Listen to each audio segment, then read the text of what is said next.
après, j'ai besoin de rien, juste.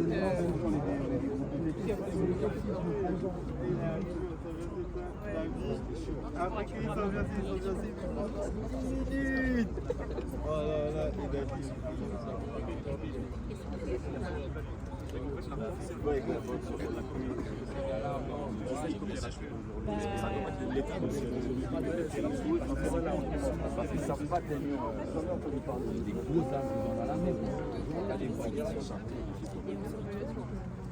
Ah bah peut-être mettre, Oh non, putain. Non mais il y a du monde, c'est de ouf.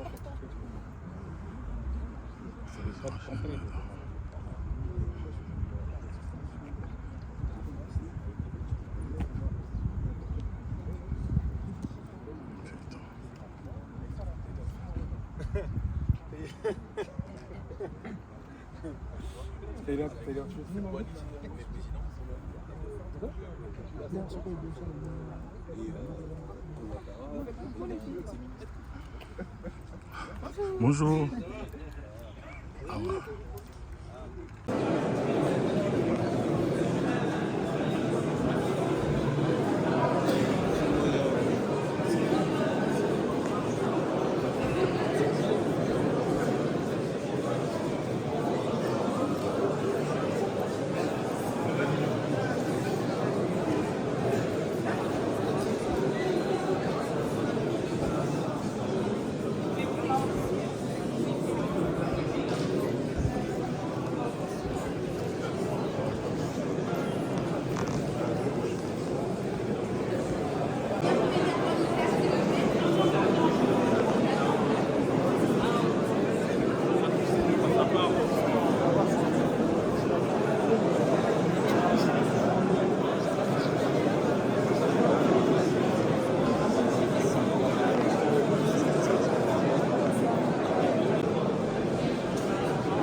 Vous pouvez vous asseoir. Asseyez-vous, s'il vous plaît.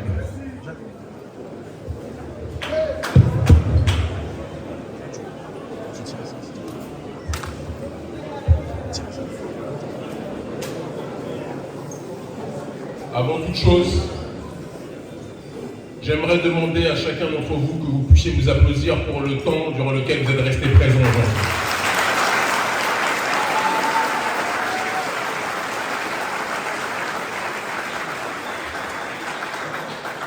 Le gouvernement français a tout fait en se comportant avec la lâcheté qui le caractérise, en décrétant, en sortant un arrêté sorti de nulle part hier soir pour interdire comme des rats dans la nuit une simple conférence publique qui n'appelait évidemment pas à la violence, qui était une conférence d'explication, une conférence d'élévation, une conférence de réflexion ayant trait aux conditions de vie de nos populations. Ce gouvernement, sachant qu'il n'était pas dans son bon droit, n'a même pas osé se présenter lorsqu'on a fait recours au tribunal administratif parce qu'ils n'assumaient pas leur décision de lâche. Et le tribunal administratif nous a donné raison. Et donc par conséquent, applaudissez-vous encore fortement aujourd'hui, s'il vous plaît.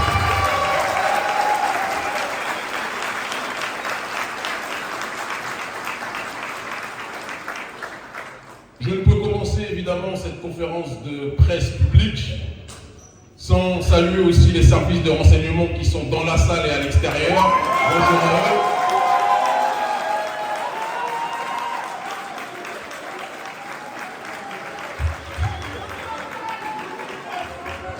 Eux aussi méritent d'être encouragés, ils sont là depuis longtemps, évidemment. Je sais qu'il y a des médias qui sont présents ici, parmi lesquels des médias qui passent leur temps à raconter n'importe quoi sur nous, nous diaboliser. Pas tous, hein, pas tous. On laisse une fenêtre d'espérance pour certains, mais nous savons qu'en France, on aime le noir lorsqu'il tape dans le ballon. On aime le noir ou la noire lorsqu'il chante, et encore, CF affaire Aya Nakamura. Mais lorsque l'homme noir décide de parler, ou la femme noire décide de parler avec réflexion, avec densité, avec le chemin de l'autodétermination, en refusant le schéma de la néocolonisation, il est hystériquement diabolisé. Il est hystériquement criminalisé. Et on le menace, ne se couche pas, de le déchoir de sa nationalité. Il est important que je précise à l'audience ici présente, aux services de police ici présents, à la presse ici présente, que personne sur cette terre ne va mendier votre nationalité, que les choses soient très claires. Personne. Personne.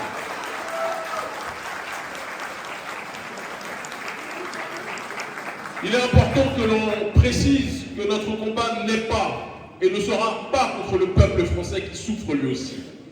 Notre combat n'est pas contre le prolétariat français qui a été traité, on l'a vu lors de la période des Gilets jaunes, comme des nègres par le gouvernement néolibéral de Macron. Bon, il y a nègres et nègres, parce que nous, c'est nègres plus ultra. Ça, c'est sûr. Mais la manière dont ils ont été réprimés nous rappelle que pour l'oligarchie néolibérale, dès que vous êtes du prolétariat, vous êtes ostracisé d'une façon ou d'une autre.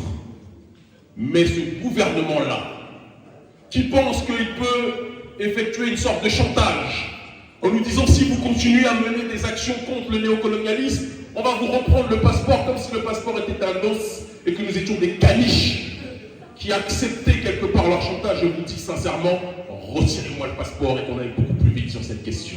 Vraiment. Nous sommes une nouvelle génération. Nous sommes une génération de l'élévation. Nous sommes une génération de l'autodétermination. Le premier ou l'un des premiers qui a parlé de la France-Afrique, c'était François-Xavier Verschave, un blanc. Est-ce qu'on l'a menacé de l'exclure et d'enlever la nationalité parce qu'il dénonçait la France-Afrique? Certes, il touchait moins de gens que nous, c'est vrai. Mais on ne l'a pas menacé. Mélenchon, lorsqu'il crie à l'Assemblée nationale, en dénonçant la France-Afrique, est-ce qu'on l'a menacé, lui qui est né au Maroc, je crois, de le déchoir de la nationalité? Oui ou non? Mais quand ce sont des nègres, là on commence à vous rappeler, mais vous savez, hein, on vous a donné papier, on peut vous reprendre. Et après? Et après? Et après?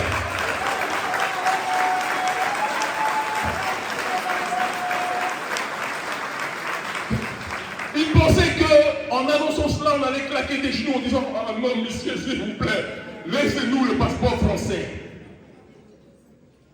J'ai abandonné la carte d'identité française depuis plus de 10 ans. Je n'ai pas d'assurance maladie ni de sécurité sociale depuis plus de 10 ans.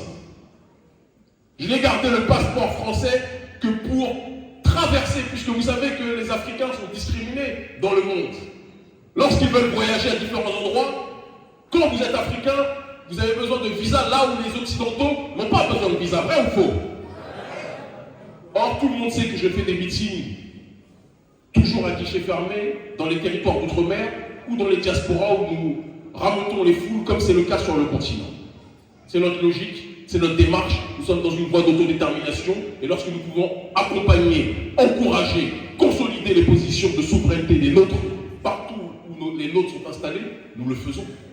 Et donc nous avons utilisé ce passeport français parce que comme le disaient les Algériens indépendantistes et souverainistes, dont certains ont émigré par la suite ici, c'est un putain de guerre par rapport à tout ce que nous avons connu, c'est une réalité. Et ce n'est pas une honte que de dire que nous n'avons pas choisi de naître en France, La plupart d'entre nous, nous sommes nés en France, on n'a pas décidé de naître ici. On n'a pas décidé de connaître la négrophobie ici. On n'a pas décidé de connaître l'oppression, la discrimination ici. Est-ce vrai ou est-ce faux? Mais nous l'avons connu. Ce passeport, nous l'avons utilisé. Nous l'avons usité, nous avons voyagé avec. Mais je tiens à rappeler que 80% de nos voyages se font non pas avec le passeport français. La France, ça nous sert à aller en Occident, ça nous sert à aller dans les territoires d'outre-mer, voir nos populations. Mais quand on va en Amérique du Sud et qu'on est invité par les gouvernements du Venezuela ou de Cuba, Amérique centrale, Amérique latine, c'est le passeport béninois. Lorsque l'on va en Afrique et qu'on fait nos meetings, nos mobilisations dans tous les pays du continent, c'est le passeport béninois. Lorsqu'on va en Russie ou au Moyen-Orient, au Liban, voir le Hezbollah ou en Iran ou en Turquie, c'est le passeport béninois. Donc pourquoi l'Occident, pourquoi le gouvernement français pense que son histoire de déchéance de passeport et de déchéance de nationalité va nous paralyser? C'est une question de fond qu'on doit se poser. Le vrai problème n'est pas le problème du passeport. Le vrai problème, c'est lorsqu'ils nous remettent le document et qu'ils nous disent que nous nuisons aux intérêts français. On va creuser aujourd'hui. Quels sont les intérêts du gouvernement français? Dire que nous dénonçons les bases militaires françaises installées sur le continent africain, c'est nuire aux intérêts français?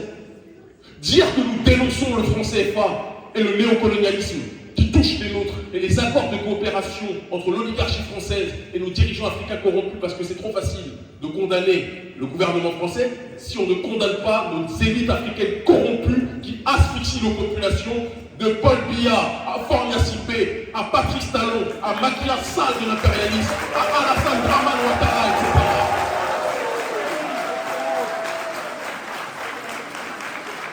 Il faut qu'on soit capable de dire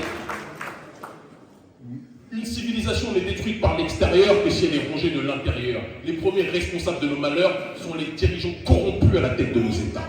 Il faut qu'on soit capable de le dire. Et Patrice Talon, le haut talon de l'impérialisme et de la France-Afrique, il faut qu'il sache que tôt ou tard, son talon risque d'être cassé parce que la souveraineté va arriver aussi au Bénin comme elle est arrivée dans les autres pays.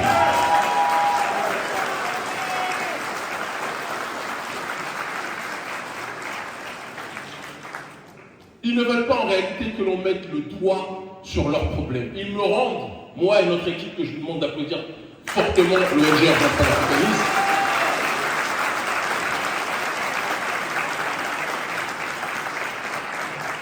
Ils nous rendent responsables de la montée du sentiment anti-français. C'est quelque chose d'explicite. Dans le document que vous avez tous lu, je pense, levez la main ceux qui l'ont lu, sur les réseaux sociaux, ils disent explicitement que nos actions, que nos mobilisations, que nos conférences, que nos discours un peu partout en Afrique francophone, ou dans les territoires d'outre-mer, ou dans la diaspora de manière générale, suscitent ou peuvent créer des conditions qui seront extrêmement dommageables pour les intérêts du gouvernement français. Mais on le répète, on le précise, nous sommes solidaires du peuple français, mais nous ne sommes pas solidaires des dirigeants français qui ont décidé de voir le continent africain comme un terrain de jeu pour leurs intérêts.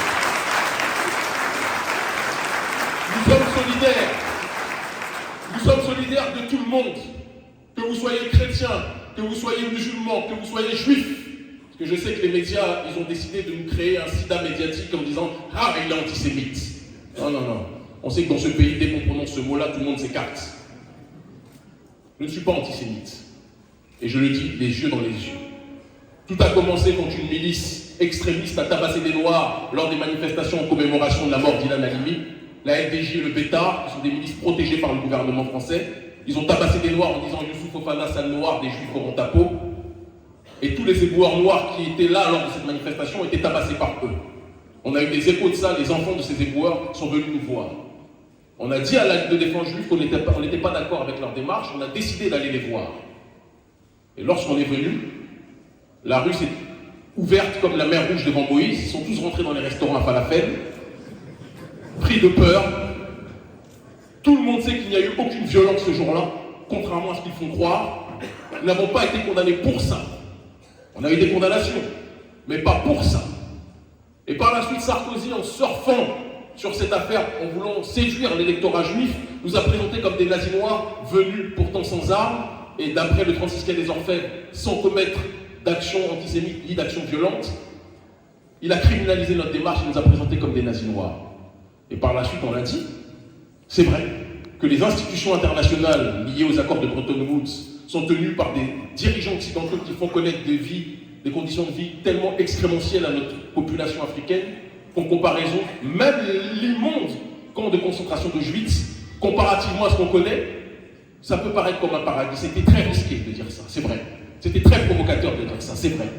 Mais c'était pour faire comprendre que si l'horreur absolue, même cette horreur absolue, comparée à ce qu'on vit, c'est quelque chose sur lequel on peut discuter, c'est quelque chose sur lequel on peut réfléchir en termes de gravité, entre des gens qui meurent rapidement et des gens qu'on fait mourir à petit feu pendant des décennies et des décennies, c'était ça l'état d'esprit. Ce n'était pas pour dire que nous ne croyons pas en la Shoah ou que nous ne croyons pas en la souffrance juive parce que les juifs ont souffert comme d'autres peuples aussi. Mais personne ne doit nous imposer une réalité qui est que notre peuple depuis des siècles souffre beaucoup trop. Et s'opposer à cette souffrance, s'opposer à cette répression, s'opposer à cette oppression ne signifie pas que nous nions les souffrances des autres, mais il va falloir que le gouvernement français accepte aussi que les Noirs parlent en leur nom, que les Noirs parlent de leur souffrance, que les Noirs parlent de leur oppression, que les Noirs parlent de leur discrimination.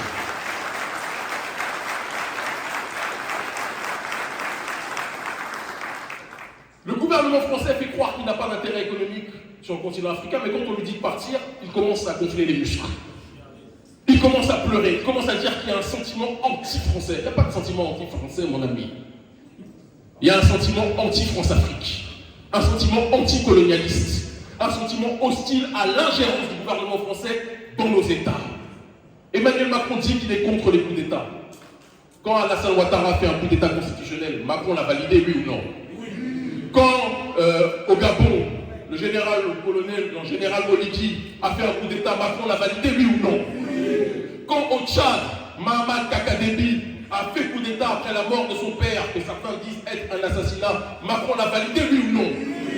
Donc pourquoi il y a un coup d'État qui est validé et il y en a un autre qui ne l'est pas? C'est-à-dire que le gouvernement français agit non pas en fonction de principes politiques ou idéologiques, mais en fonction de ses propres intérêts pécuniaires. Et c'est important que l'on puisse le rappeler. Et Macron est stressé, Darmanin est stressé, ses petits chéris, Stéphane Séjourné, Gabi Attal sont stressés.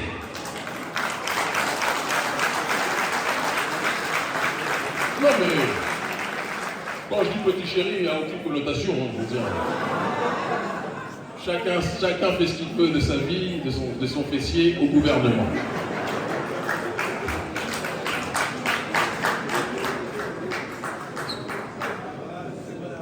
Bah faites attention, il y a le quotidien Yann Barthès, ils vont transformer ce qu'on dit, ils vont nous dire qu'on est des homophobes ou je ne sais trop quoi, alors que nous, il n'y a pas d'homophobes ou d'homophiles, il y a l'amour de la vérité, il y a l'amour de la justice, quelle que soit votre règle, quelle que soit votre loi, quel que soit votre... C'est pas notre problème ça.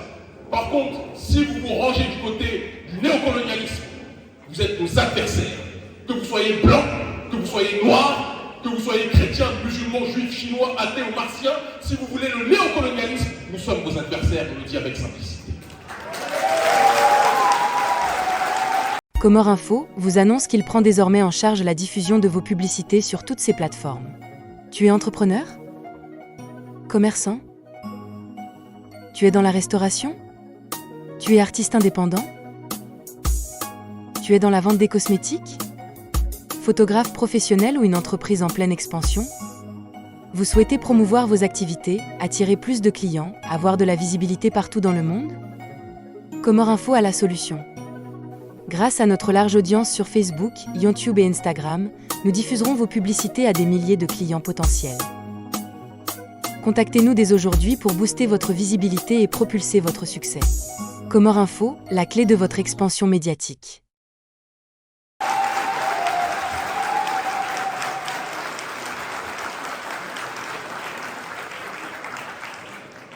Lorsque nous avons commencé à mener nos actions de mobilisation contre le néocolonialisme sur le continent africain, au départ, le gouvernement français rigolait. Il disait, ils n'arriveront à rien, ce sont des populistes. Au bout de quelques mois, ils ont vu qu'on commençait à réunir des milliers de gens un peu partout en Afrique francophone. Ils ont vu qu'au bout de quelques mois, que les milliers de gens associés justement à la dynamique des réseaux sociaux, ça devenait des millions de gens qui commençaient à se mobiliser et ils ont commencé à prendre ça beaucoup plus au sérieux. Au départ, ils riaient, après ils riaient moins, et maintenant ils sont dans une démarche de nous criminaliser. Il faut qu'ils sachent une chose, la génération qui est la nôtre est une génération qui ne craint pas le coup. Nous sommes nés dans leur système. Nous avons grandi avec eux. Nous avons grandi en s'asseyant dans les mêmes toilettes qu'eux, en allant dans les mêmes restaurants qu'eux, quand on n'était pas recalé à l'entrée, en allant dans les mêmes boîtes de nuit qu'eux, jusqu'à ce qu'on comprenne que la discrimination qu'on subissait était une bénédiction parce qu'on aime danser avec des gens qui ont le rythme comme nous. C'est une petite retenue. On ne se plaint pas. On ne s'est pas plaint, on n'est pas les gens d'SOS Racisme. Oh, s'il vous plaît, laissez-nous rentrer dans votre monde. Vous ne voulez pas de nous, c'est pas grave, on construit notre propre monde. C'est la ligne qui est la nôtre.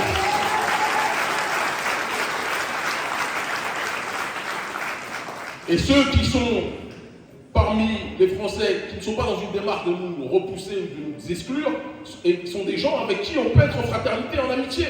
On a été défendu par Juan Branco, qui est un ami, un homme blanc, pur jus. Il se bat pour la justice, quelle que soit sa couleur. On n'est pas d'accord sur tout, mais on peut avoir des points de convergence face à la lutte contre l'impérialisme. Il ne peut pas connaître la souffrance des Noirs, mais il sait ce que signifie le système inégalitaire et il comprend la nécessité de lutter contre cela. Nous revenions de Guadeloupe et de Guyane. Territoires qui sont aujourd'hui des territoires colonisés au XXIe siècle comme jamais. Des territoires où on a empoisonné la population avec le chlordécone. On a détruit des générations les empoisonnant de manière licite aux yeux du gouvernement sans que ça crée une insurrection. Ces territoires sont des territoires aujourd'hui qui subissent un repeuplement. On pousse la jeunesse qui vit dans ces territoires à être dans une dynamique de chômage et on la pousse à quitter ces territoires pour que ces territoires soient repeuplés par la suite par des populations de ce qu'on appelle la métropole qui vivent et qui voient la Guadeloupe, la Martinique et la Guyane comme des paradis sur terre. Quand on dénonce cela, ils disent que nous sommes anti-français. Je ne comprends pas. Tout le monde a le droit au bonheur sauf les populations noires. Pourquoi? Tout le monde a le droit de jouir des richesses du sol sauf les populations noires. Pourquoi? Quand en Afrique francophone, de manière générale, nous avons mené nos mobilisations pour pousser le processus d'autodétermination et de décolonisation, parce qu'on estime que sur la terre, chaque peuple doit bénéficier des ressources et des richesses issues de son sol, et qu'il est normal qu'on ait plus d'entreprises africaines que des entreprises françaises, qu'il est normal que les marchés soient confiés à des opérateurs économiques africains plutôt que des opérateurs économiques français.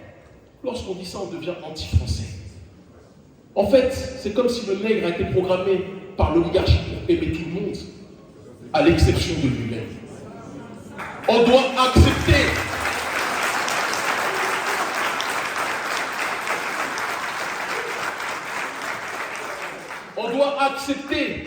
que tout le monde profite de nos sols, sauf nous. Et là, on est des bons nègres. Là, on est des agents du développement. Mais ce n'est pas le développement de nos ressources, c'est le développement de leur portefeuille. Mais dès qu'on commence à penser à notre communauté, dès qu'on commence à penser souveraineté, dès qu'on commence à dire au gouvernement français, votre attitude depuis trop d'années a été néfaste vis-à-vis de nos intérêts et on veut désormais se prendre en charge, ils nous considèrent comme des criminels. Un peu comme une femme qui serait battue, ou un homme qui serait battu pendant des années, qui à un moment donné décide de demander le divorce. C'était une femme géniale tant qu'elle acceptait de se faire tabasser. Et dès qu'elle commence à demander le divorce, on dit que c'est une prostituée. C'est un petit peu ça l'image. Et si par mégarde, elle décide de discuter avec d'autres entités, on dit que c'est la prostituée d'autres nations, d'autres personnes en tant que telle. On est parti voir le Venezuela, on s'est rapproché du Venezuela, on s'est rapproché de Cuba, on s'est rapproché du Hezbollah, on s'est rapproché de la Russie. Tant qu'on parlait des autres, ça allait, mais dès qu'on est rentré dans leur guerre interethnique avec la Russie, parce que quand les Noirs se battent entre eux, c'est des guerres interethniques. Quand c'est les Blancs qui sont entre eux, c'est des guerres... non, c'est une guerre interethnique entre Caucasiens aussi. Ah oui, nous aussi, on peut utiliser ce terme. C'est une guerre interethnique. On a eu le tort, pendant qu'eux étaient fâchés avec la Russie, d'accepter des invitations de la Russie, comme on accepte des invitations plus fréquentes d'ailleurs du Venezuela, de Cuba, du Hezbollah, de l'Iran, etc. Mais je vais répéter une phrase de Mandela qui disait « Chers amis occidentaux, vos ennemis ne sont pas nécessairement nos ennemis. » Et c'est important que nous comprenions.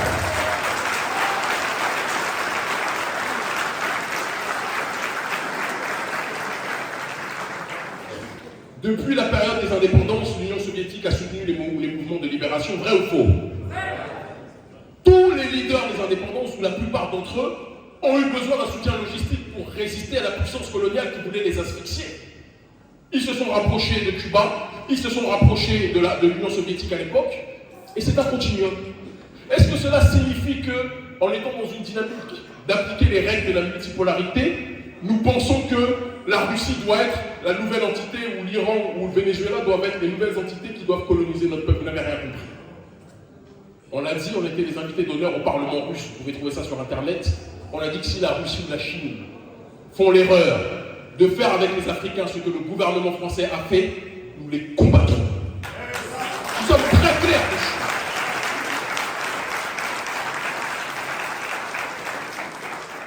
Et ces autorités-là, parce qu'elles connaissent notre influence et notre audience en Afrique francophone et dans les territoires d'outre-mer, ces autorités-là savent pertinemment qu'il est mieux d'être en bonne relation avec nous, plutôt que de commencer à être contre nous. Parce que elles, ce qui les intéresse, c'est qu'en effet, l'influence de l'impérialisme occidental diminue.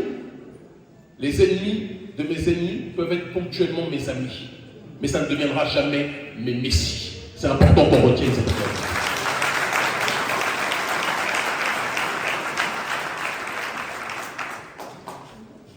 L'ONG Urgence panafricaniste, mais aussi les autres acteurs en première ligne dans ce combat, notre sœur Nathalie Yom, que je vous demande d'applaudir fortement.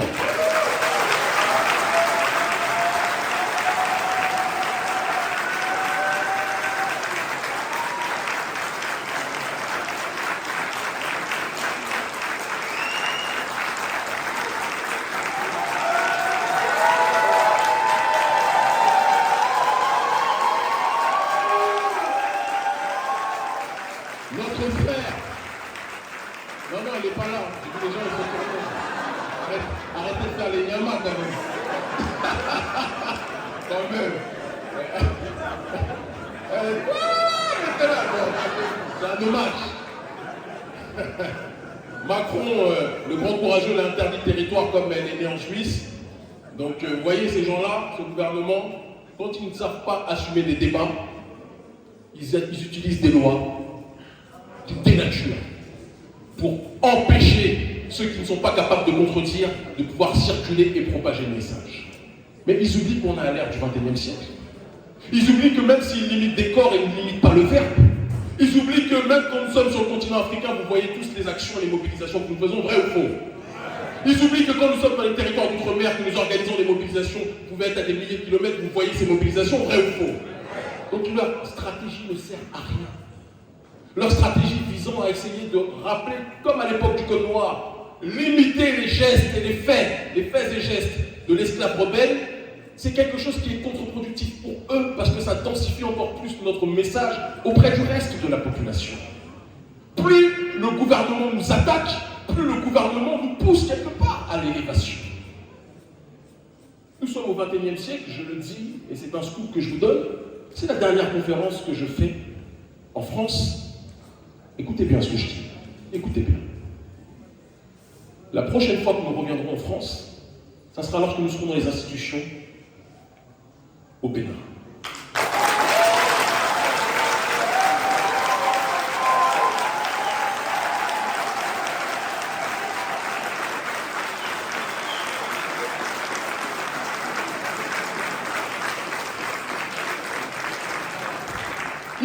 Ils disaient, déjà nos avocats nous disent qu'ils ne peuvent pas nous rendre, il y a deux choses. Ils ne peuvent pas nous rendre apatrides, c'est-à-dire que si par magie, j'ai décidé de laisser ma nationalité béninoise que j'ai acquise, que je suis allé demander, puisque je suis né en France, si je décidais de laisser ma nationalité béninoise, ils ne pourraient jamais me déchoir de la nationalité française. Mais ils me prennent pour un macaque, que moi je songe à laisser ma nationalité béninoise pour la nationalité française. Les avocats m'ont dit que si on fait un recours et qu'on va, parce que le Conseil d'État, la plupart des gens qui sont dedans, ce sont des gens qui sont à la botte du gouvernement, a priori, mais que si on fait un recours devant la Cour européenne des droits de l'homme, on a 80% de chances de gagner parce que la requête du gouvernement français est extrêmement faible. Et on l'a vu. Là, ils ont donné toute leur force pour le tribunal administratif. Ils ont écrit, ils ont dit, il a fait ça, il a fait ça, il a fait ça, il a fait ça. Il a dit, il veut décoloniser, vous vous rendez compte? Ils ont mis toute leur force. Ils ont dit, vous vous rendez compte, il a dit, il faut lutter contre tous ceux qui défendent le colonialisme en Afrique.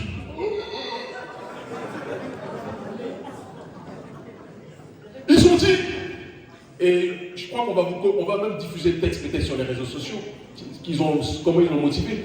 Il a appelé à détruire les statues des colons français en Afrique. Mon Dieu! Mais qui a rédigé ça? Des fois, je me dis qu'ils sont tellement bêtes que sans se rendre compte, Dieu les utilise pour marquer contre leur camp. C'est pas possible autrement. C'est pas possible autrement.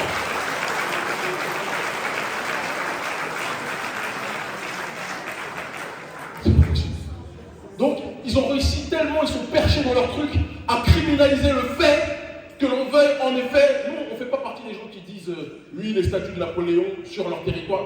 Moi, je méprise Napoléon. Napoléon était un esclavagiste, un négrophobe. De Gaulle, c'était un négrophobe. Oui, il faut qu'on dise les choses, bien sûr. Lorsque la colonisation, entre guillemets, s'est arrêtée, De Gaulle a recréé avec Jacques Foccart un système de prédation qu'on appelle la France-Afrique. Donc personne ne me fera croire que De Gaulle est un individu qu'on doit respecter. Je méprise De Gaulle. Qu'on soit clair, je le dis face caméra.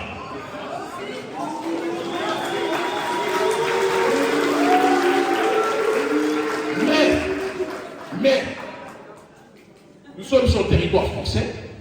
Les héros des uns ne sont pas les héros des autres. S'ils veulent honorer leur héros de Gaulle, qu'ils fassent ce qu'ils veulent ici.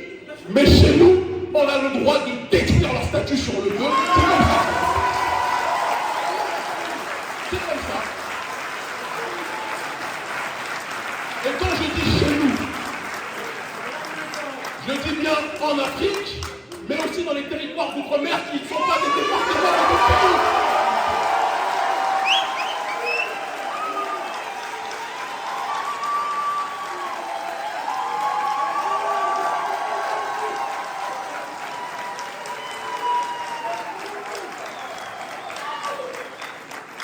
Mais ce qui est fou, c'est que le gouvernement français prône la liberté quand c'est ses intérêts, mais oublie la liberté quand ce sont les intérêts des autres. Je vous rappelle une petite histoire.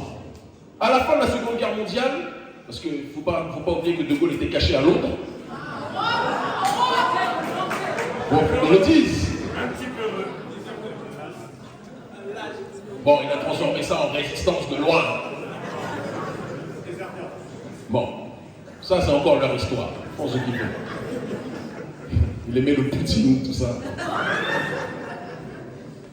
Mais parce qu'il faut qu'on se rappelle une chose, on dit oui, c'est les Américains et les Russes qui ont... Non, ce sont les tirailleurs africains qui sont venus sur le territoire, ont chassé les Allemands, pour qu'on puisse le rappeler aussi. Eh oui. Ça, ils n'aiment pas le dire. Hein? Et on a été remerciés en étant massacrés dans le camp de Tiaroy, nous n'oublions pas.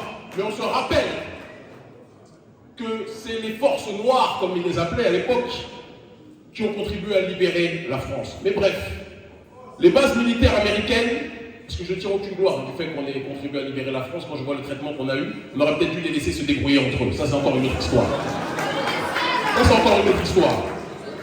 Mais bon, soit. Une chose est certaine, les Américains, à la fin de la Seconde Guerre mondiale, leur base militaire était présente sur le territoire français. Et De Gaulle, à un moment, lorsqu'ils ont eu le nucléaire, a dit « Mais nous avons vocation à être souverains. Accepter qu'une base militaire étrangère soit chez nous, c'est comme accepter d'être colonisé. » Mais il a parlé français. Mais pourquoi, quand il parle de sa réalité, il parle clair, mais quand il pense à la réalité des autres, il voit flou. Expliquez. expliquez-moi, je ne comprends pas. Donc quand lui installe des bases militaires chez nous, c'est normal. Mais quand les Américains installent des bases militaires en France, ce n'est pas normal. Arrêtez de nous prendre pour des macaques, s'il vous plaît. Arrêtez. Nous avons le droit, comme chaque peuple de l'humanité, comme chaque peuple de l'humanité, nous avons le droit de vivre dans un cadre de souveraineté. Et ceux qui nous disent, oui mais Kémy, tu dis cadre de souveraineté, mais tu es né en France, tu es franco-béninois, mais Habib, il est franco-israélien, non?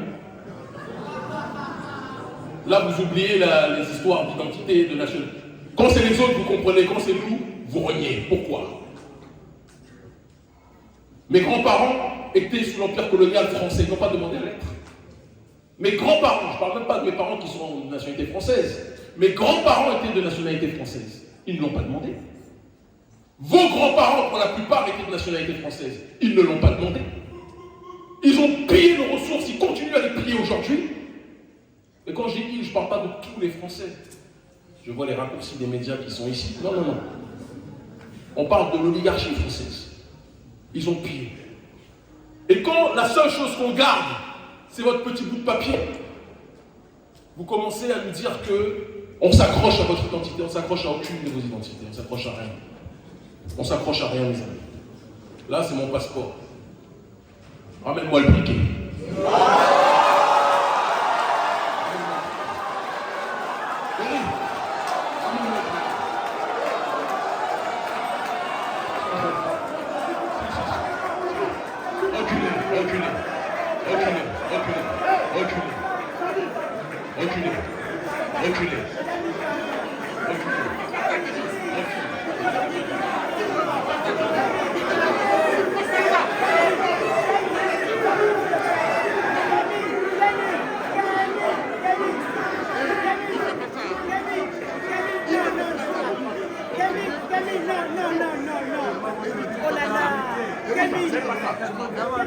Je vois que les micros sont tendus, pourquoi?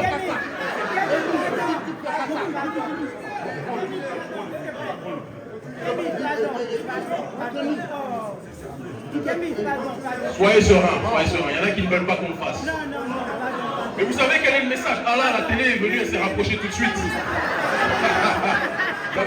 Ça vous intéresse?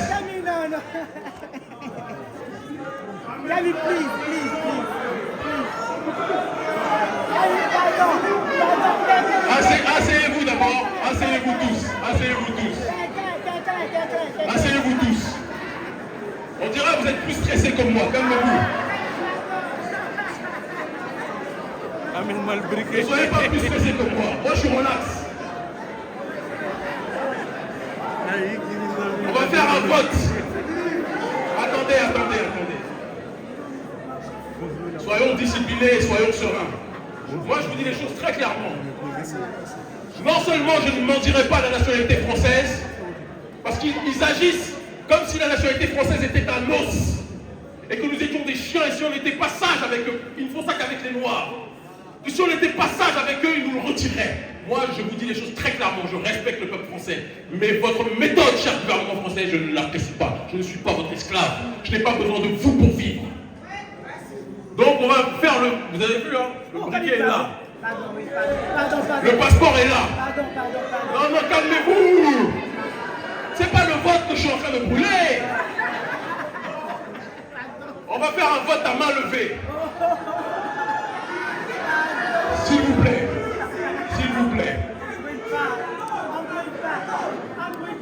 Levez la main. Déjà, asseyez-vous tous, sinon on ne fait pas le vote, s'il vous plaît.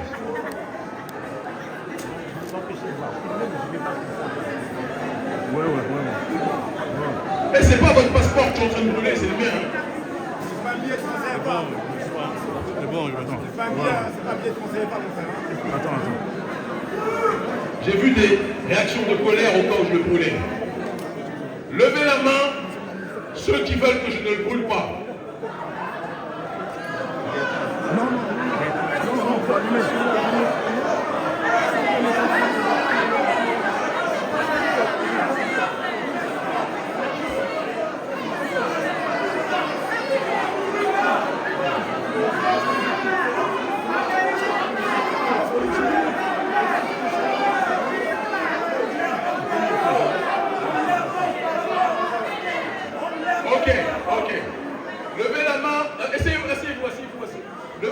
qui veulent que je le brûle.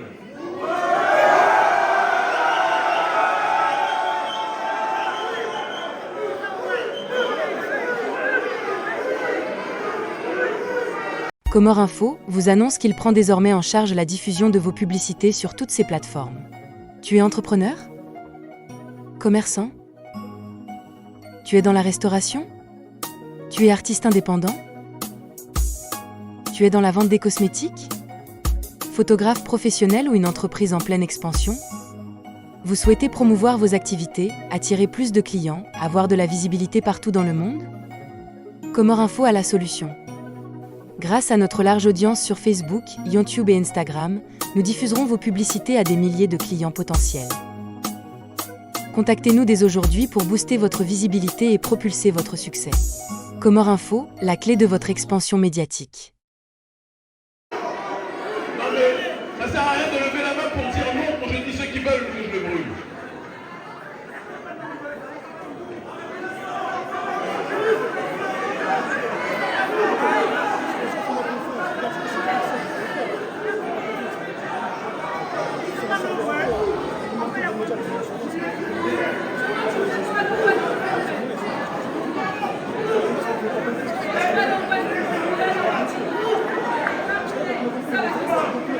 De toute façon, il était de toute façon prévu que, quoi qu'il arrive, je ne reviendrai plus en France tant que je ne suis pas arrivé dans les institutions au Bénin. Que les choses soient claires. Et ça, c'est une promesse de un que je fais. Qui me retire la nationalité ou pas, que je le brûle ou pas.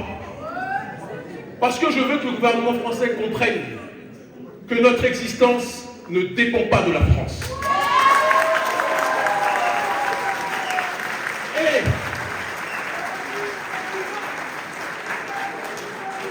tous ceux qui nous suivent ne nous suivent pas par les meetings uniquement, ils nous suivent par les réseaux sociaux, par les médias en Afrique où nous diffusons le message. Donc que je sois présent physiquement ou pas ne change strictement rien au fait que nous sommes tous liés. Est-ce vrai ou est-ce faux? Mais quand je vous dis, j'ai vu que j'ai blessé certains, quand j'ai dit que j'étais prêt à brûler, c'était pour que vous compreniez que leur histoire de chantage ne peut pas prendre avec moi. Leur histoire de chantage ne peut pas marcher avec moi. Ce passeport-là, je n'ai pas supplié pour l'avoir. Cette nationalité française, je n'ai pas supplié pour naître ici. Je n'ai pas supplié pour connaître la négrophobie. Je n'ai pas supplié pour connaître les brutalités policières. Je n'ai pas supplié pour connaître l'oppression des Noirs. Donc votre histoire, le passeport, c'est un moindre mal par rapport à tout ce que nous avons subi, tout ce que nous subissons, mais vous ne pouvez pas me tenir les testicules avec ça. Mes testicules sont trop grosses pour vous-même.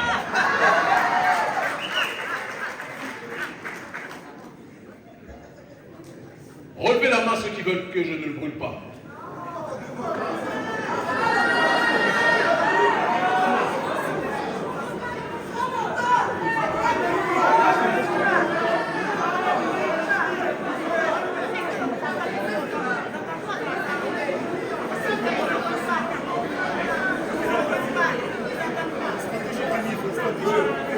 Ok, asseyez-vous.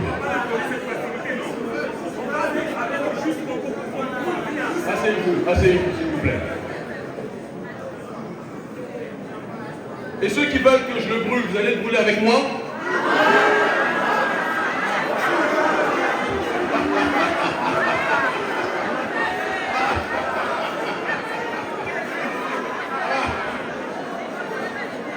Ceux qui veulent que je le brûle, vous venez le brûler ici avec moi et vous brûlez le vôtre aussi?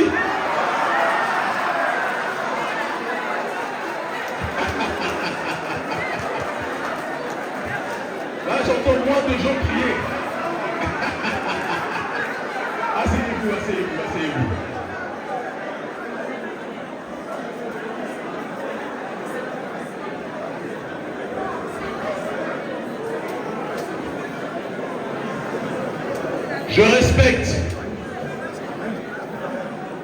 Je respecte la voix de la majorité, mais, je vous le dis avec simplicité, je ne me battrai pas pour le garder. Que les choses soient claires.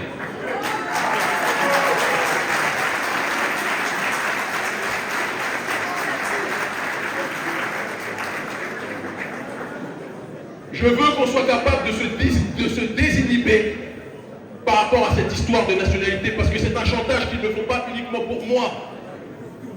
Ils savent que j'ai la nationalité béninoise et que comme j'ai beaucoup d'amis dans le monde qui sont opposés à l'arrogance du néocolonialisme occidental, j'ai d'autres passeports diplomatiques.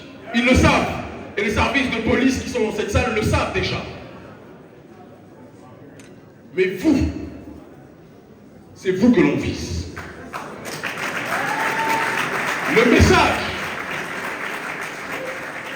Le message, c'est de vous dire à chacun d'entre vous que si vous faites comme le méchant nègre Kémy Séba, on va vous couper le passeport et vous allez rentrer chez vous. Comme si c'était une punition. Je comprends que ça puisse indigner. Il y a un de mes papas, le réalisateur et cinéaste que je vous demande d'applaudir, Sylvestre Amoussou,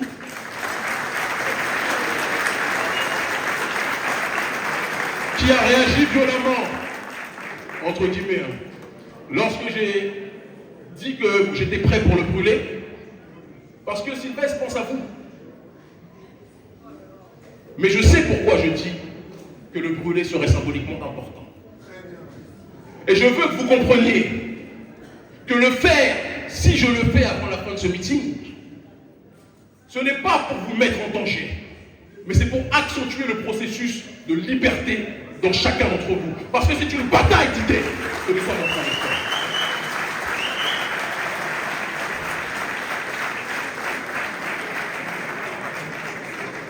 On a eu, il y a plus d'une semaine, plus de 3000 messages à la chaîne, sur la page Facebook, sur notre dernière vidéo, de faux comptes, dont on a compris par la suite que c'était des comptes de l'armée, du ministère de la Défense, de l'armée française, qui ont un programme de ce qu'on appelle la lutte informationnelle informatique.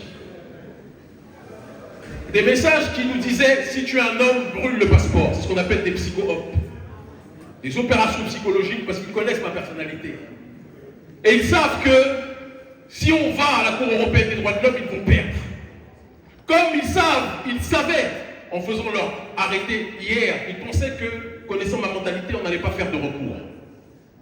Parce qu'ils savent que si on va sur le terrain du droit, ils vont perdre. Parce que tous leurs procédés ne sont pas justes. Leurs procédés ne sont pas légaux. C'est des procédés de mafieux. Ce que Darmanin fait en voulant me déchoir de la nationalité, c'est un procédé de mafieux. Mais, quel message on envoie? Et je veux que chacun d'entre vous y réfléchisse ici. Quel message on envoie sur le continent? Des gens qui n'ont pas la nationalité. Des gens qui sont obligés parfois de traverser la mer parce qu'on leur fait croire que la France c'est le paradis terrestre. Que l'Occident c'est le paradis terrestre. Nous savons tous ici présentement que ce n'est pas un paradis pour nous. Nous savons que l'oppression et les discriminations quotidiennes que nous connaissons font en sorte que ce n'est pas un paradis pour nous. Ça ne veut pas dire que tous ceux qui sont en France, que les populations blanches en France sont toutes mauvaises avec nous. Non, il y a des gens qui sont des précieux alliés. Honnêtement. Mais nous vivons un racisme et une négrophobie systémique qu'on ne peut pas nier. Et à ces derniers, il faut envoyer un message très lourd de sens, qui est que la France ne peut pas nous faire chanter et augmenter notre souffrance en nous privant de son identité et de sa nationalité. C'est important qu'on le dise aussi.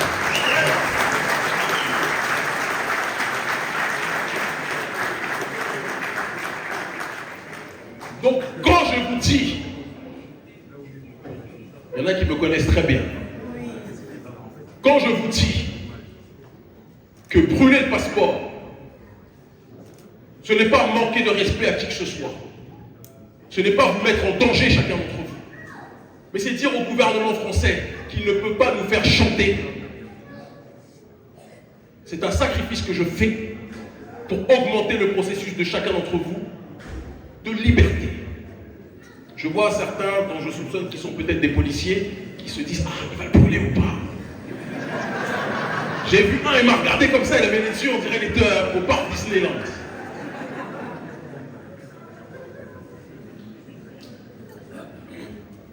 J'ai 42 ans aujourd'hui.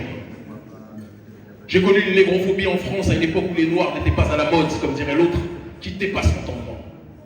J'ai connu, lorsque je suis arrivé en région parisienne, des brutalités policières à l'époque où on n'avait pas les réseaux sociaux et où les tabassages étaient la règle pour toutes les populations noires. Vous savez tous de quoi je parle. J'ai été diabolisé, caricaturé. On a sorti les propos de leur contexte en me présentant comme un nazi noir, alors que la seule chose que je veux, que je voulais, que je voudrais demain, c'est l'égalité entre tous les peuples, pas la supériorité des uns vis-à-vis des autres. Qu'est-ce que j'ai? À part ce passeport, qu'est-ce que la France m'a donné? Je suis devenu mondialement connu dans le monde francophone et même au-delà. Ce n'est pas grâce aux médias français. Ce n'est pas grâce à l'État français qui a tout fait pour me briser. Je n'ai pas de sécurité sociale, je n'ai pas d'assurance maladie, je n'ai rien d'ici. Je n'ai que ça. Mais ces gens sont tellement des démons à l'intérieur du gouvernement. Parce qu'on dit que le diable se cache dans les détails. Ils ont vu, à travers ce passeport, qu'ils avaient une façon d'essayer de nous prendre en otage. Je veux que vous sachiez que je vous aime profondément, mais je ne vais pas garder ce passeport. Je ne vais pas le garder. Je ne vais pas le garder. Je ne vais pas le garder. Je ne vais pas le garder. L'avocat Juan Branco fera ses observations s'il le souhaite, mais quand le maître, de la même façon que lorsqu'on allait en boîte de nuit et qu'on était recalé à l'entrée en disant non, les gens comme vous, CF, les Noirs, on ne les accepte pas, je ne forçais pas, même si j'avais le droit avec moi, je ne forçais pas pour rentrer. Tu ne veux pas de moi là, je vais créer mon propre monde ailleurs. Et le message qui est envoyé à chacun d'entre vous, c'est qu'on ne veut pas de nous ici. Et ils croient en nous disant, comme ils l'ont fait avec Aya Nakamura, que ici c'est pas Bamako, ils croient qu'on va. Et j'ai vu des réactions au Canadien. C'est une Française comme les autres. Non, nous ne sommes pas des Français comme les autres. Nous n'avons jamais été traités comme des Français comme les autres ici. Nous avons toujours été traités comme des citoyens de seconde zone ici. Et ils croient que nous dire que nous venons de Bamako, du Bénin, de Guadeloupe, de Martinique, c'est nous insulter. Mais ils n'ont pas compris que notre génération a changé son logiciel. Et que là où vous pensiez nous insulter, en réalité vous nous élevez. Je suis très fier des pays noirs. Je suis très fier d'être pays noir. Je suis très fier d'être un Africain. Je suis très fier d'être un homme noir. Vous ne pouvez pas me punir en me disant que vous me privez de nationalité. Vous ne pouvez pas me punir en me disant mais tu ne pourras plus venir chez nous, Kémy. On a l'impression qu'on est à l'école primaire. Alors quand on voit Gabriel Attal, en effet, on peut se poser la question si en effet on est à l'école primaire. Votre chantage ne peut pas marcher avec moi. Ne m'en voulez pas. Ne m'en voulez pas.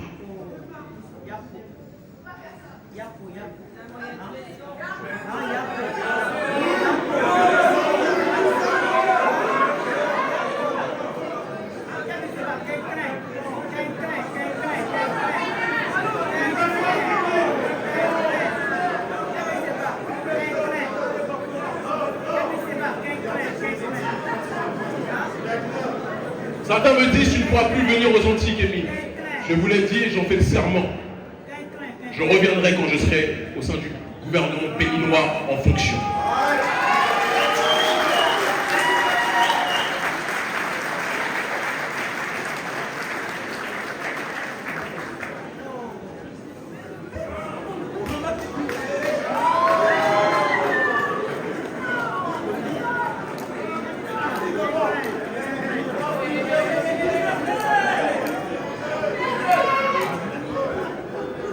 c'est le passeport. Micro.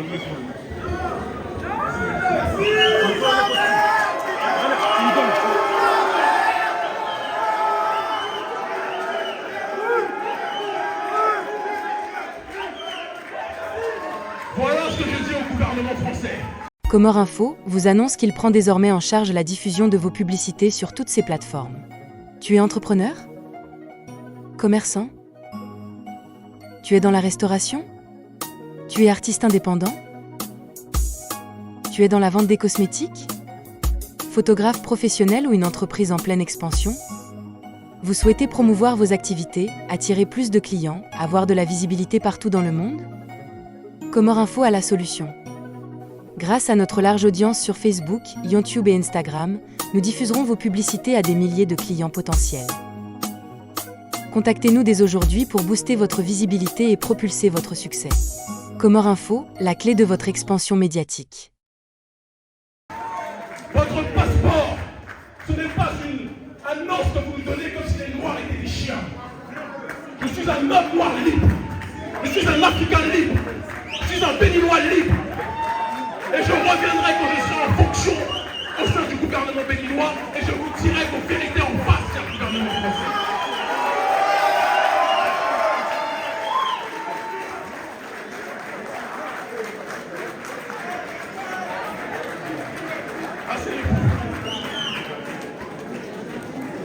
Il faut que quelqu'un ose dire les choses. Il faut que quelqu'un ose faire les choses. Vous ne pouvez pas me tenir avec un papier. Vous ne pouvez pas me tenir avec votre nationalité. Vous voulez m'humilier en disant tu n'as pas été un bon nègre, on te retire tes papiers. Vous ne pouvez pas m'humilier. Je n'ai pas de plus grande fierté que d'être béninois. Je n'ai pas de plus grande fierté que d'être africain. Et vous ne me paralyserez pas dans mes déplacements. Je vais continuer à voyager, je n'irai pas chez vous. Mais je continuerai à faire ce que j'ai à faire, à dire ce que j'ai à dire, et à me battre contre votre impérialisme.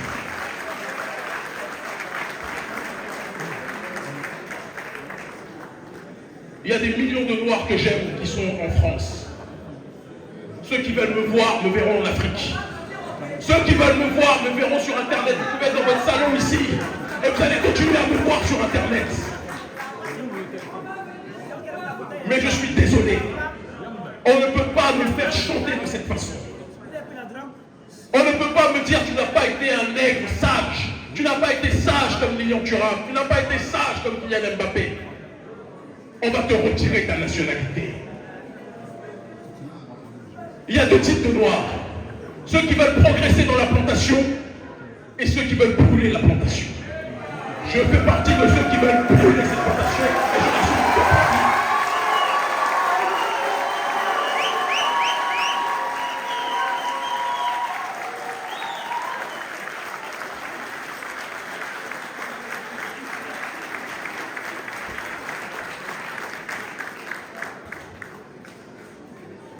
Il y a des tas de Noirs qui ne vont pas rentrer en Afrique, qui vont vivre ici.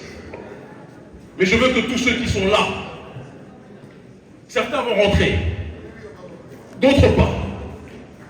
Ceux qui vont rester doivent savoir une chose. Vous ne serez jamais considérés comme des citoyens à part entière dans ce pays. Jamais. Et nous ne serons respectés que quand nous aurons réussi à faire en sorte que nos pays auront retrouvé leur souveraineté. Quand les pays de l'Alliance des États du Sahel vont s'élargir et que d'autres pays vont rentrer comme le Bénin, comme le Sénégal, et comme d'autres,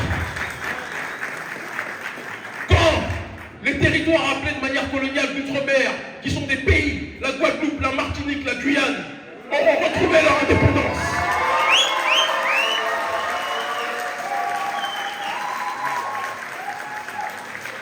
C'est là, et uniquement là, que vous serez respectés en Occident.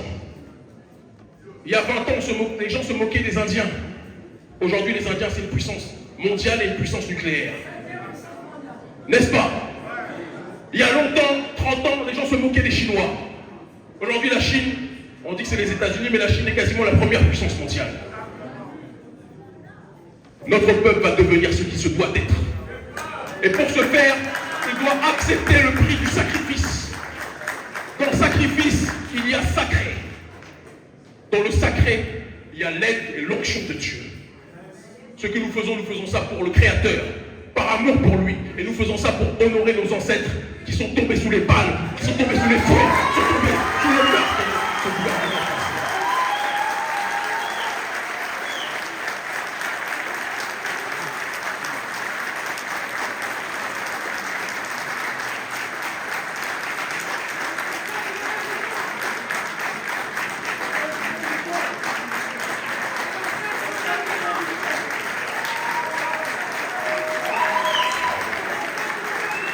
Lors de la révolution d'Haïti, les esclaves rebelles se sont réunis autour du feu, dans la cérémonie que l'on appelle la cérémonie du bois caïman.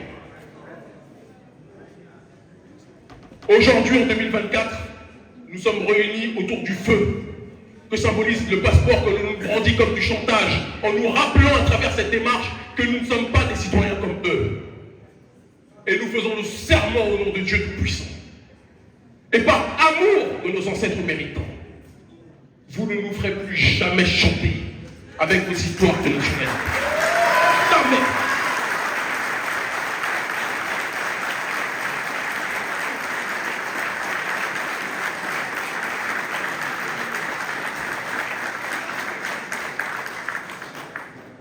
Ça mettra le temps qu'il faudra.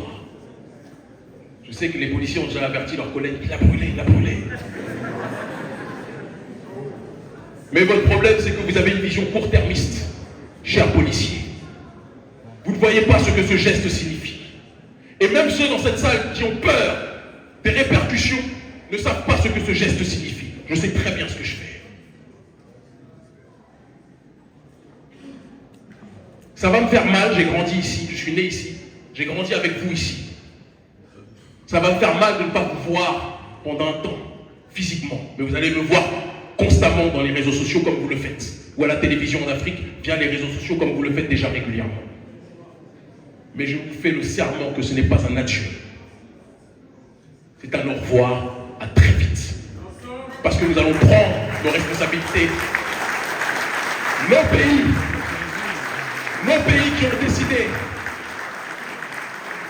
qui ont décidé de se coucher face au gouvernement français, les dirigeants comme Patrice Talon, dont je sais, c'est important qu'on le dise.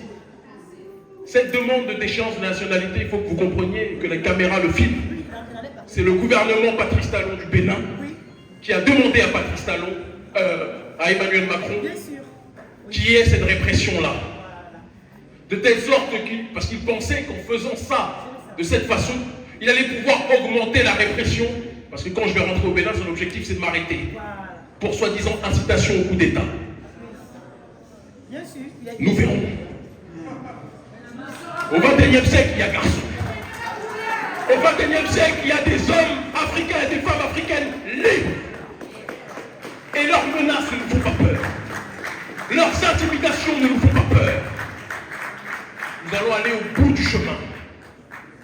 Nous allons prendre nos responsabilités politiques. Nous sommes des leaders citoyens. Nous serons bientôt des leaders institutionnels.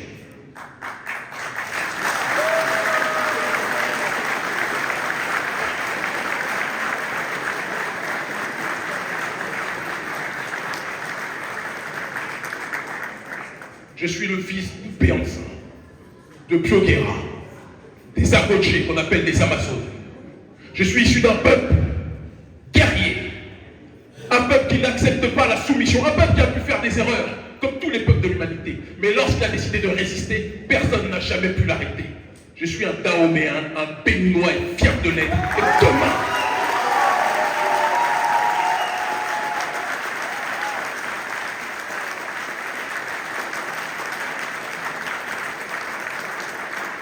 Et demain, et je le dis au gouvernement français, c'est au sommet qu'on va se regarder les yeux dans les yeux et on verra qui est garçon.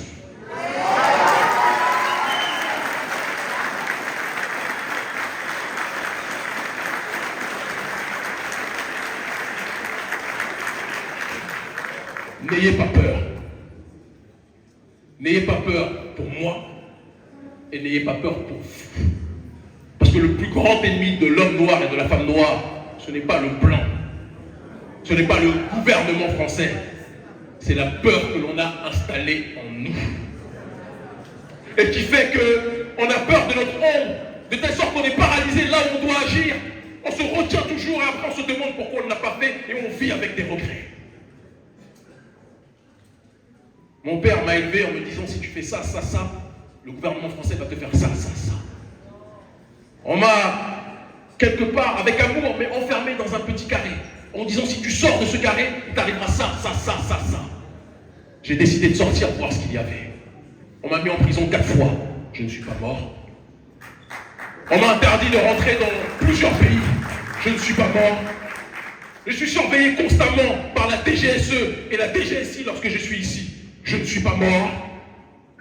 On crée des campagnes de calomnie en mentant avec des agents des services de renseignement, parfois noirs, qui racontent n'importe quoi sur nous. Je ne suis pas mort. On m'a traité de tout, anti-blanc, anti-arabe. Certains ont même dit que j'étais anti-noir. Ils sont allés loin dans le record des bêtises. D'antisémite. Hier, on disait de quelqu'un qu'il était antisémite quand il était contre les juifs. Aujourd'hui, on dit de quelqu'un qu'il est antisémite quand il est contre le colonialisme, de l'oligarchie sioniste au Proche-Orient. Et ça, je trouve quand même que c'est problématique. Je suis anti-injustice. Je suis anti-oppression, quels que soient les gens qui sont opprimés. Mais parce que je suis un homme noir, je pense en priorité à celles et ceux qui me ressemblent. Et c'est tout à fait normal. C'est tout à fait normal.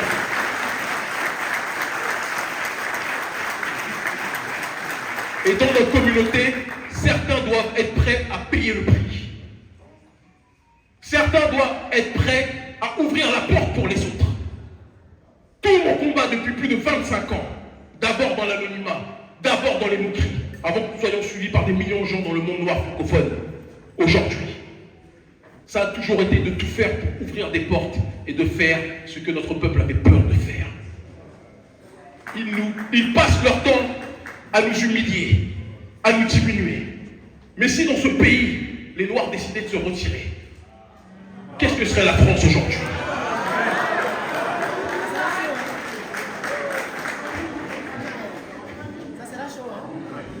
Si les Noirs décidaient en France, dans les territoires d'outre-mer ou dans les entreprises françaises en Afrique, de faire la grève ne serait-ce qu'une semaine, qu'est-ce que serait la France pendant cette semaine-là?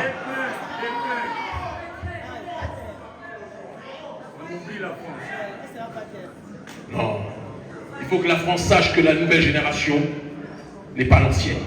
L'ancienne était courageuse, mais elle était soumise à des réalités. Et nous les honorons. Notre génération, nous sommes soumis à d'autres réalités. Et je vous le dis les yeux dans les yeux. Aucun chantage ne pourra nous empêcher d'accomplir notre mission, de réaliser notre destin, de défendre notre population et de chasser l'influence néocoloniale française et autres sur le continent. Tous les colons, nous leur briserons le côlon parce que nous sommes une génération de l'autodétermination de tout le monde entier.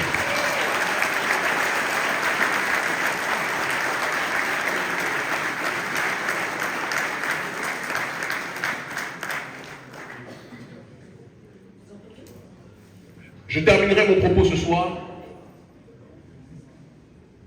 en vous disant que les temps à venir vont être les temps les plus palpitants pour l'histoire de notre peuple.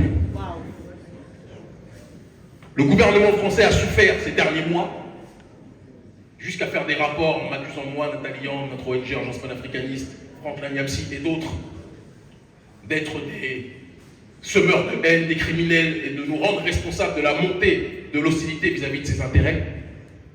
Je veux qu'ils sachent que nous sommes au début. Eux, ils croient que c'est la conclusion. Non, nous sommes au début de quelque chose.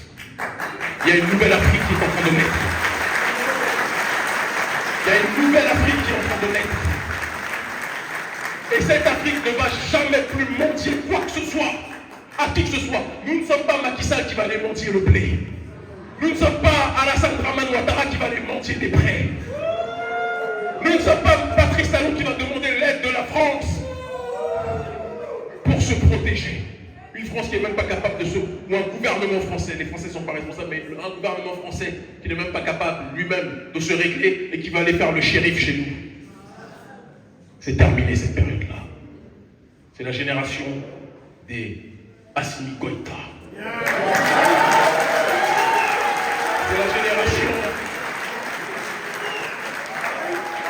C'est la génération des Ibrahim Traoré.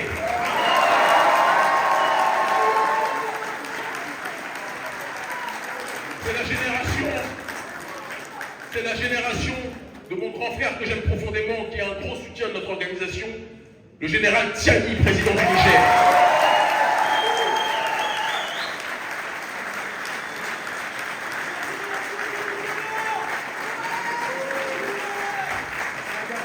C'est la génération de vous toutes et vous tous ici, qui n'accepterait plus jamais qu'on puisse dire à l'homme noir ou à la femme noire ce qui est bon pour elle ou lui.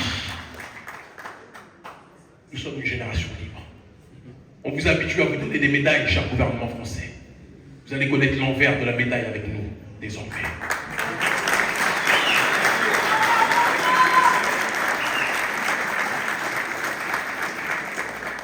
Je vais rentrer sur le continent lundi, sans me retourner.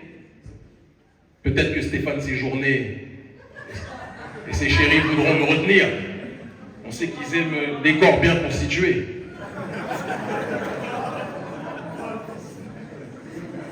Mais il faut que je sois consentant pour ça. Et moi, je veux rentrer. Moi, je veux continuer à mener notre combat pour les nôtres. Je vois des Marion Maréchal Le Pen, des racailles de ce style, des Marine Le Pen, des, comment s'appelle le gnome, Éric Zemmour,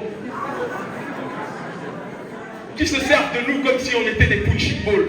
Comore Info vous annonce qu'il prend désormais en charge la diffusion de vos publicités sur toutes ses plateformes. Tu es entrepreneur ? Commerçant ? Tu es dans la restauration ? Tu es artiste indépendant ? Tu es dans la vente des cosmétiques ? Photographe professionnel ou une entreprise en pleine expansion ? Vous souhaitez promouvoir vos activités, attirer plus de clients, avoir de la visibilité partout dans le monde ? Comore Info a la solution. Grâce à notre large audience sur Facebook, YouTube et Instagram, nous diffuserons vos publicités à des milliers de clients potentiels. Contactez-nous dès aujourd'hui pour booster votre visibilité et propulser votre succès. Comore Info, la clé de votre expansion médiatique. Je vois de l'autre côté la France insoumise qui nous instrumentalise pour ses intérêts, mais qui, dès lors que les Noirs décident de parler sans parrain, sans patron, ils nous traitent de réactionnaires ou de suprémacistes.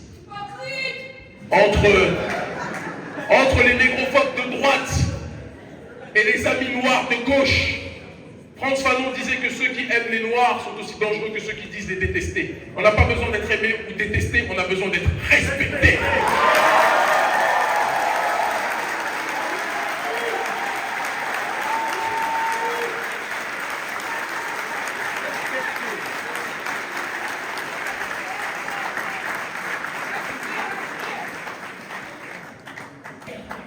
Donc je rentre.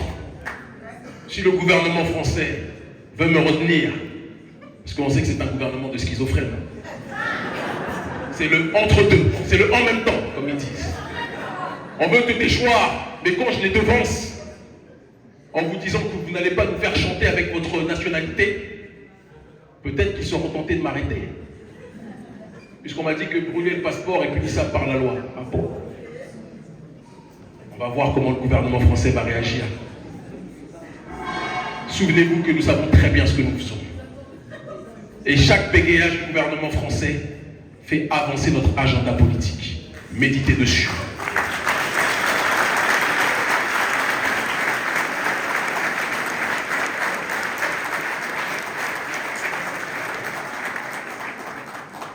Avant que je prenne la parole, vous avez entendu un certain nombre de producteurs, d'entrepreneurs, dont certains longent le mur. Ces gens-là sont le poumon de nos communautés, de nos diasporas. Parce que notre communauté passe son temps à consommer à l'extérieur plutôt qu'à l'intérieur. Et si on veut être respecté par les autres, on ne doit pas être une communauté de consommateurs à l'extérieur, mais une communauté qui consolide plus que jamais sa production endogène. On doit soutenir nos entrepreneurs.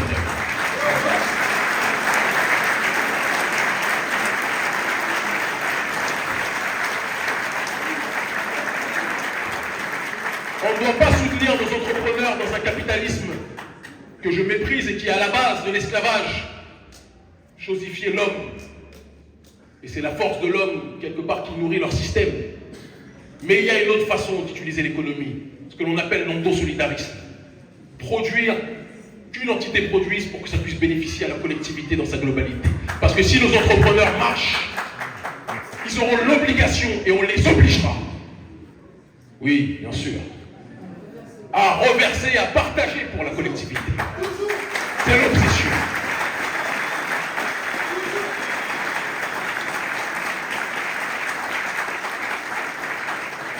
Mais nous devons, plutôt que chercher à exister dans un monde qui nous discrimine constamment, nous devons chercher à nous organiser comme des diasporas chinoises, qui ont aussi des défauts, hein, c'est loin d'être des modèles évidemment, mais qui se créent leur propre monde, qui se créent leur propre réseau, qui ont leurs propres entreprises. Et les Chinois consomment d'abord chez eux avant de consommer ailleurs. Les Chinois s'entraident d'abord entre eux avant d'aider les autres. Il faut qu'on soit capable de le faire, et non pas lorsqu'un entrepreneur ou une entrepreneuse sort du lot, on essaye dans notre communauté de l'éteindre en disant pourquoi lui ou elle et pas moi.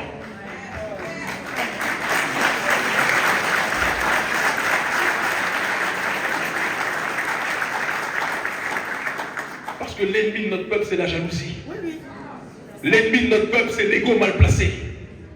L'ennemi de notre peuple, c'est cet ego tellement brisé pendant l'esclavage et la colonisation qu'on n'arrive plus à voir l'un des nôtres sortir du troupeau et s'élever. On doit tuer cet esprit. Le jour où on est capable de régler, et ce n'est pas de l'utopie, être une communauté beaucoup plus soudée. Ce que nous sommes aujourd'hui est beaucoup plus puissant que ce qu'on était il y a 10 ans, 20 ans.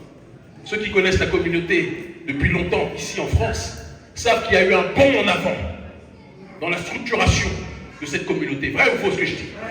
Il y a des questionnements qu'on a aujourd'hui qu'on n'avait pas hier. Et c'est parce qu'il y a aussi une réalité géopolitique. L'Afrique est en train de bouger. Et l'Afrique est la boussole de l'humanité. On ne pourra jamais être considéré comme des pierres précieuses, nous autres noirs, si notre maison est traitée comme une porcherie plutôt que d'être traitée comme une bijouterie. On doit nettoyer nos maisons. On doit faire le nettoyage à la tête de nos États. Et c'est pour ça qu'on a contribué avec d'autres à créer un écosystème favorable pour faire tomber certains dirigeants. Je le dis très clairement. Et nos ennemis le savent.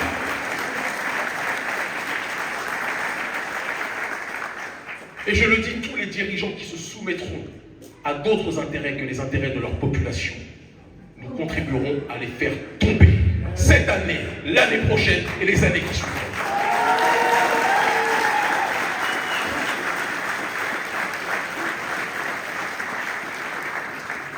Je terminerai cette conférence en rendant hommage à ceux qui se sont levés et qui nous ont inspirés pour que ce combat puisse être mené. Des gens qui sont morts dans l'incompréhension que l'on célèbre aujourd'hui, mais de leur vivant, ils n'étaient pas compris par leur propre population. Je suis tombé avec ma fille, c'est ma fille qui m'a envoyé ça, mais j'avais déjà vu ça avant, mais elle me l'a envoyé récemment, la dernière interview de Sankara, qui disait aux journalistes qui se sentaient incompris par son propre peuple. Il était en quasi déprime. Et qu'il devait pédaler, même si son peuple ne le suivait pas. Il faut qu'on arrête au sein de notre communauté de tuer les leaders, de lutter contre eux quand ils sont vivants et de les célébrer quand ils sont morts. Aimons-nous vivants. Aimons-nous vivants.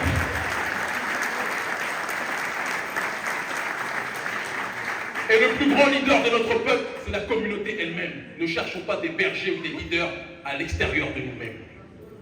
Soyez chacun d'entre vous des leaders. Soyez chacun d'entre vous des soldats de notre cause. Que vous soyez boulanger, infirmier, avocat, avocate, journaliste, mécanicien, mécanicienne, manutentionnaire, peu importe.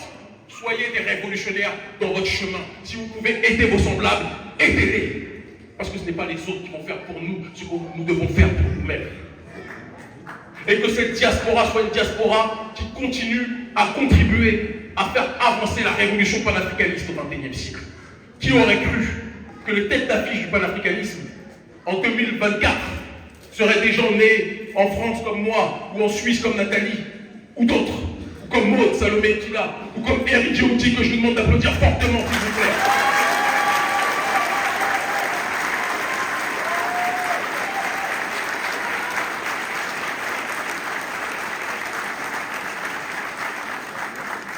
Nous sommes nés en Occident. On aurait pu se dire que pourquoi s'intéresser à l'Afrique? On aurait pu faire comme les influenceurs et influenceuses qui vont en Afrique que pour la canne. Hein? Parce qu'on peut s'enjailler là-bas et puis après on revient à Paris. Non. Je suis rentré en Afrique il y a 13 ans. Je me suis intégré en Afrique, d'abord au Sénégal parce que c'était un hub médiatique et stratégiquement pour toucher les masses. Il était important que je rentre dans les médias, que je fasse mon inception à l'intérieur des masses médias au Sénégal. Un peuple qui m'a touché. Même s'il y avait aussi des pro-Occident, très nombreux aussi, au Sénégal, mais il y avait une tendance, bien longtemps avant que Sonko émerge, il y avait une tendance déjà de gens qui en avaient marre de l'arrogance occidentale. On a véhiculé le message, on a formaté les esprits. Macky Sall, au départ, m'aimait beaucoup lorsque j'étais journaliste. Ah, vous parlez bien, vous êtes très éloquent. Mais quand j'ai décidé de mettre ce qui était sur le plateau télé dans la rue, il a moins aimé. Et lorsqu'on a organisé nos mobilisations contre le néocolonialisme, lui qui me complimentait m'a incarcéré. J'ai pris ça comme une bénédiction. Parce que je vois toujours les obstacles comme des tremplins. Je vois toujours les murs que l'on fixe devant moi comme des ponts. Ça m'a permis de me rapprocher encore plus de ma patrie. La terre de mes pères et la terre de mes mères, qui est le Bénin.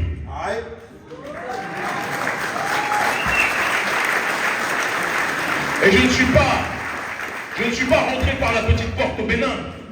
Je suis rentré avec l'étiquette de celui qui résistait contre le néocolonialisme et c'est ce qui m'a permis d'avoir jusqu'à aujourd'hui un soutien massif d'un segment important de la jeunesse béninoise. Vous allez voir les prochains mois. Vous allez voir les temps à venir.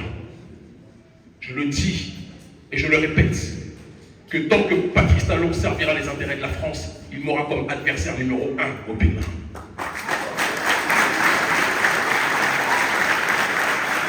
Et ce n'est pas être anti-français que de dire ça. Si les intérêts de la France étaient que le Bénin puisse être souverain et indépendant, j'aurais dit il n'y a pas de problème. Mais si les intérêts de la France, ou plutôt les intérêts de Macron, c'est que le Bénin soit une mini-Côte d'Ivoire en termes de laboratoire du néocolonialisme, nous disons non. Le gouvernement français a contribué à faire assassiner Kadhafi, oui ou non? Le gouvernement français a déstabilisé la Libye, oui ou non? Donc on a un gouvernement, même si c'était le gouvernement précédent, la présidence, elle est toujours dans la continuité. Il n'y a pas d'arrêt dans la présidence, il y a une continuité, même si les hommes changent. Ils sont tous les héritiers des actes de leurs prédécesseurs. Lorsque la Libye a été déstabilisée et détruite, cela a fait exploser le terrorisme et a déstabilisé le Sahel. Les mêmes qui ont mis le feu chez nous sont par la suite venus envoyer des pompiers leur base militaire pour soi-disant éteindre le feu qu'ils ont eux-mêmes créé et qu'ils nourrissent. Parce qu'on a vu au Mali, dès que l'armée française est partie, le Mali a récupéré Kidal. Pourtant, l'armée française disait que c'est impossible de récupérer Kidal. Et l'armée française refusait de donner des armes à l'armée malienne. Comment se fait-il? Vous dites que vous êtes là pour aider les Africains, mais quand on veut se défendre, vous êtes les premiers à nous empêcher de nous défendre.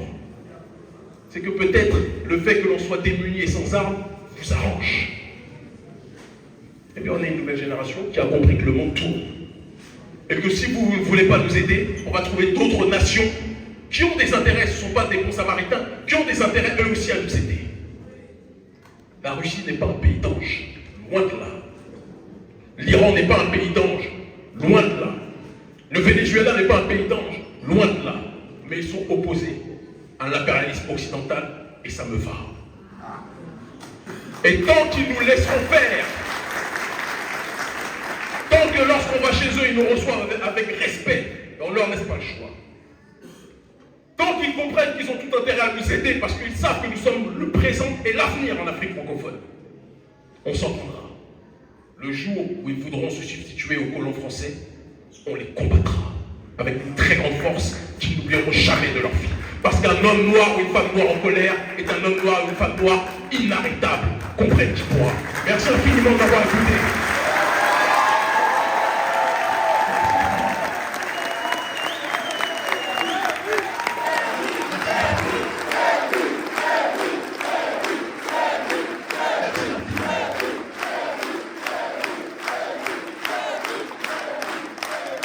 Inutile que je vous dise que je vous aime et que chaque chose que je le fais pour vous en priorité.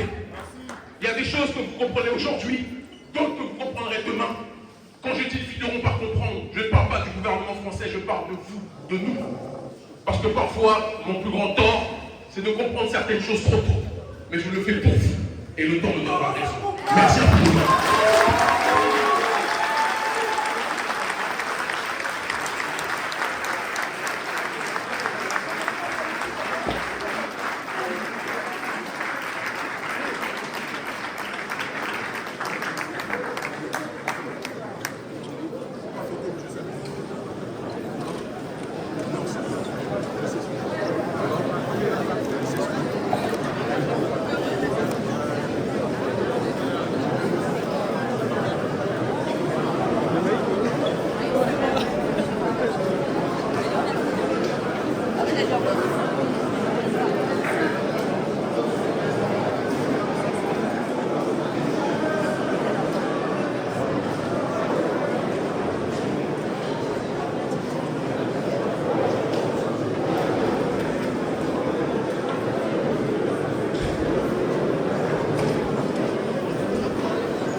Aujourd'hui, on était venu ici pour une conférence de presse normale